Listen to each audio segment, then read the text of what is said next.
Allez, les présentations étaient faites, donc on poursuit avec Xavier Giraudon de Canal+, tout de suite. Bonjour Eduardo, vous allez bien, tout va bien? Ça va bien vous? Ouais, super. Je vous vois trop en ce moment. On se voit beaucoup, mais c'est chouette. Qu'est-ce que vous a dit le coach jeudi et qu'est-ce qui a changé depuis? Honnêtement, quel a été son discours?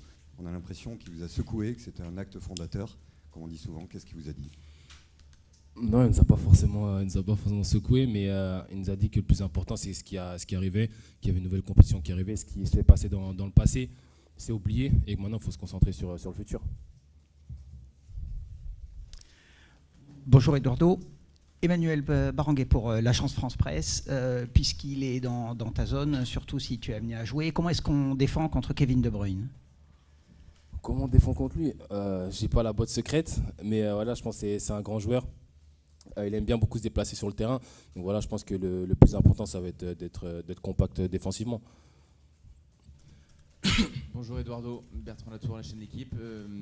Même si tu n'es pas toujours titulaire au Real Madrid, tu as un statut de joueur important, tu as fait une grande finale de Ligue des Champions et on a le sentiment que cet Euro ne sera pas encore ta compétition en équipe de France vu ton temps de jeu. Comment est-ce que tu la vis, cette compétition? Est-ce que c'est décevant pour toi? Est-ce que tu t'acclimates à ce rôle de remplaçant? Enfin, comment ça se passe? Merci. Non, bah déjà, c'est sûr que c'est pas un bilan positif. Je pense que tout type de joueur aime jouer. Et le fait que je joue pas beaucoup, c'est sûr que ça me fait pas forcément plaisir. Mais le football m'a appris à prendre mon mal en patience. Et je sais qu'un jour ou l'autre, mon heure arrivera.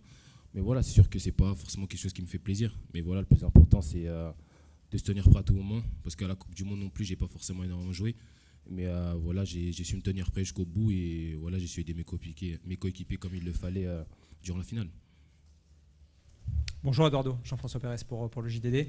Le staff est toujours évidemment très concentré là-dessus et très pointu. J'imagine que vous avez déjà beaucoup de données sur les matchs de la Belgique du premier tour. Vous avez dû peut-être les regarder. Je veux savoir ce que tu en as pensé de ces prestations. Comment tu expliques les difficultés qu'ils ont rencontrées au cours de ce premier tour? Et est-ce que ça reste un adversaire de niveau européen, mondial aujourd'hui? Merci. C'est sûr et certain, la Belgique, ça reste quand même une grande nation. Ils ont de grands joueurs qui savent faire la différence à tout moment. Donc voilà, comme j'ai dit, ce qui s'est passé dans le passé, c'est le passé. Là, il y a des huitièmes de finale qui arrivent. Et sûr que là, mentalement, ils vont changer. Peut-être que ça va être une équipe différente.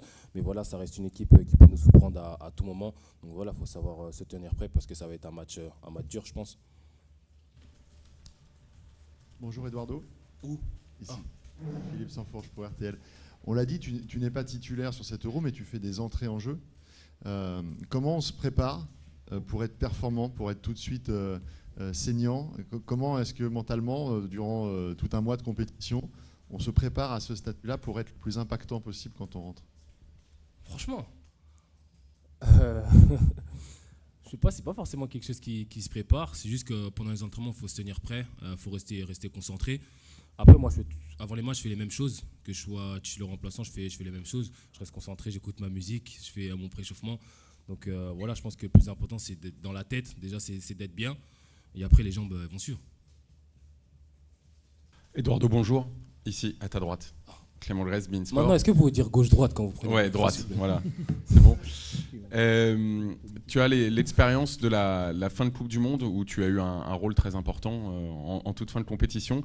Est-ce que ça te permet d'appréhender un petit peu différemment cet Euro en te disant que toi et tous les autres joueurs qui sont remplaçants, vous pouvez à tout moment finalement avoir un rôle à jouer? Bon, je pense que même si je n'avais pas forcément joué cette Coupe du Monde, je pense que c'est quelque chose d'important de se tenir prêt à n'importe quel moment. Parce qu'une compétition, ça ne joue pas forcément à 11. Donc je pense que c'est tout le groupe qui doit rester concentré jusqu'au bout. Parce que comme je viens de le dire, ça ne joue pas à 11 une compétition. Donc voilà, je pense que le plus important, c'est de rester concentré jusqu'au bout. Parce qu'à n'importe quel moment, le coach peut avoir besoin de nous. Bonjour Eduardo, Adrien Chantevelay pour Le Parisien. Même s'il ne fait pas partie de la sélection, est-ce que tu as échangé des petits textos, des petits messages avec Thibaut Courtois depuis que la Belgique s'est qualifiée, un peu de chambrage ou pas du tout? Pas encore?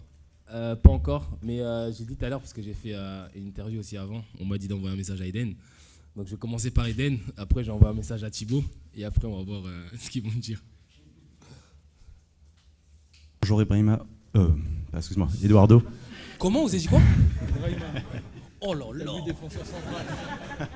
Il a pas de boxe, lui. Il les a marqués. Ah, il vous a marqué? Ouais. Bonjour Eduardo, Julien Thomaville et DNA. Tu as joué avec le Real contre Manchester City. Il y avait notamment Jérémy Doku, quelqu'un qui met beaucoup de vitesse, de dribble. Comment on défend face à des feux follets comme ça qui peuvent aller à droite à gauche? Et qui est le plus fort en dribble, Ousmane ou Jérémy?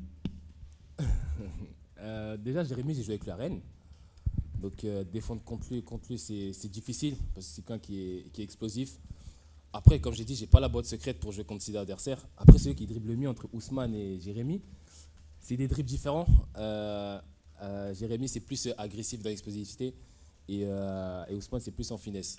Mais les deux, c'est de très grands dribbleurs. Je dirais pas l'un ni l'autre. Bonjour Eduardo, à votre gauche.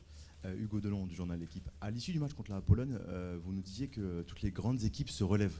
Qu'est-ce qui vous fait dire aujourd'hui que cette équipe de France est une grande équipe? De par l'histoire déjà de l'équipe de France et le nombre de grands joueurs qu'on a dans l'équipe, tout simplement. Pardon? Ça m'inquiète pas, parce que le plus important, c'est à la fin du bal où on paye les musiciens et c'est à la fin du bal où on fera les comptes. Bonjour, Eduardo, ici, à droite, ici. Christophe Ranken pour la dernière heure en Belgique. Deux petites questions. Je reviens pour Thibaut Courtois. Ouais, toute petite.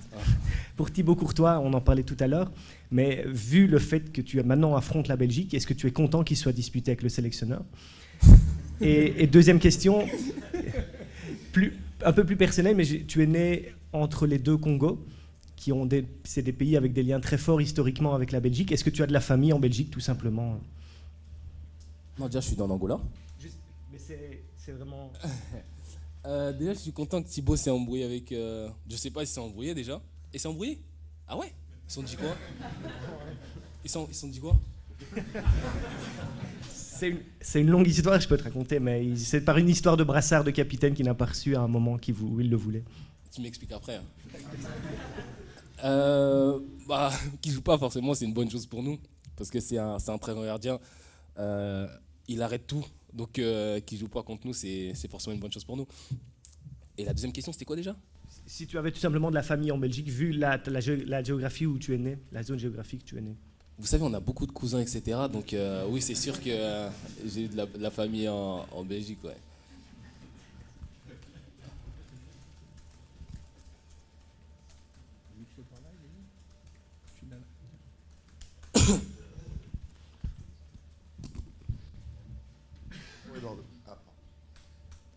Bonjour, Nicolas Le Gardien de Sud-Ouest.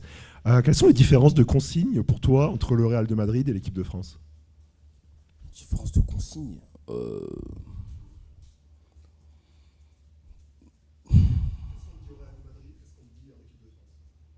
Franchement, moi, ce que je dis toujours, c'est que les deux coachs, c'est des coachs qui se ressemblent. Donc, dans leur manière de travailler, c'est des choses c'est des personnes qui se ressemblent parce que c'est des personnes qui sont beaucoup dans l'humain. Ils nous laissent de certaines libertés sur le terrain. Donc, je dirais pas qu'il y a forcément quelque chose qui change entre le Real Madrid ici, parce que le coach nous laisse quand même pas mal de liberté sur le terrain, et c'est quelqu'un qui est proche humainement. Donc, je dirais pas forcément qu'il y a de grandes différences entre ici et là-bas. Bonjour Eduardo, Loïc, Infosport Plus, Canal Plus. Vous aussi, je vois beaucoup. Hein.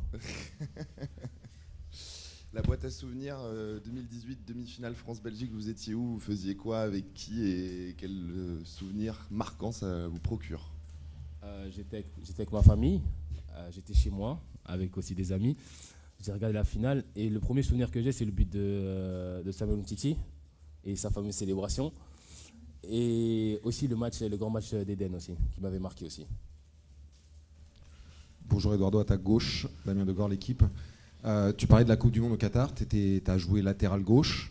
Est-ce que tu avais aimé ce poste? Et si tu étais appelé à rejouer latéral gauche, là, est-ce que tu prendrais toujours autant de plaisir? Je prends toujours pas de plaisir, ça n'a pas changé. Mais comme j'ai dit, je suis un joueur d'équipe. Si je suis amené à jouer latéral gauche, je le ferai. Et volontiers, je donnerai mon maximum.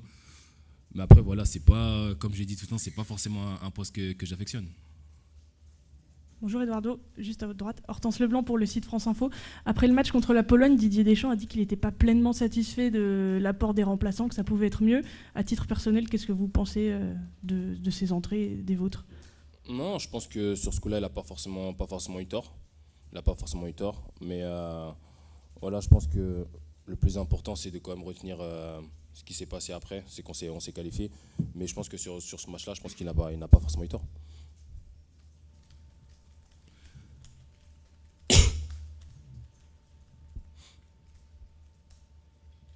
Bonjour, Eduardo, Guillaume Trier, Beansport. Est-ce que vous échangez beaucoup avec le sélectionneur par rapport à votre statut? Est-ce que vous lui posez des questions, enfin pas vous lui demandez des comptes, mais est-ce que vous cherchez des explications sur votre temps de jeu ou ce genre de choses? À quelle fréquence vous parlez seul à seul avec lui? On n'a pas forcément énormément parlé, mais c'est quelqu'un qui est proche des joueurs. Donc on va parler, des fois il va me dire mes vérités. Comme au début de la sélection, il était venu me parler pour me dire mon rôle entre guillemets. Donc voilà. Après, on n'est pas de là à parler tous les jours de ça non plus, parce que sinon ça va être toxique. Mais de temps en temps, oui, il vient vers leurs joueurs pour leur expliquer, entre guillemets. Bonjour Eduardo, Sam Duhamel pour la chaîne de télé M6. Tu l'as dit, c'est à la fin du bal qu'on paye les musiciens. Là, il y a une phrase qu'on entend beaucoup depuis quelques jours, c'est une nouvelle compétition qui commence. Qu'est-ce que ça change dans l'approche en termes de concentration, d'envie? Est-ce que tu peux nous parler de ça, de la différence entre disputer un match à élimination directe et puis un match de poule lambda? Merci. Franchement, je ne sais pas comment l'expliquer, mais je sais que juste que dans la tête, c'est quelque chose qui change. Je pense que la concentration, elle est différente. Parce qu'en poule, tu dis que tu as d'autres matchs à jouer, alors qu'en huitième de finale, par exemple, tu sais que si tu perds, c'est fini.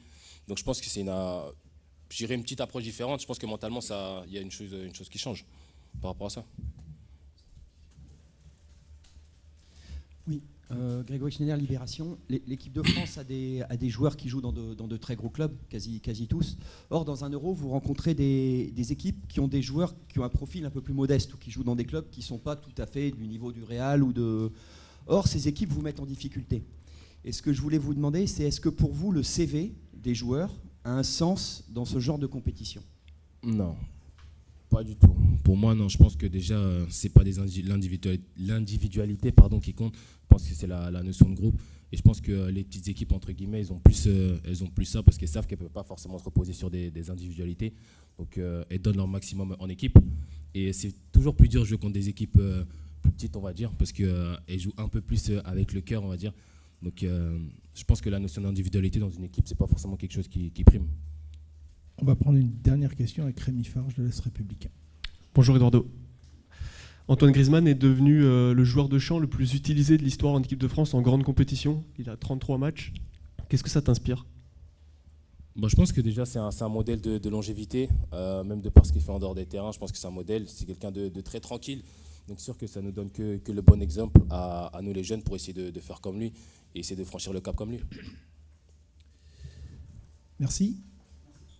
Donc, un petit rappel d'entraînement, 17h30, ouvert le premier quart d'heure.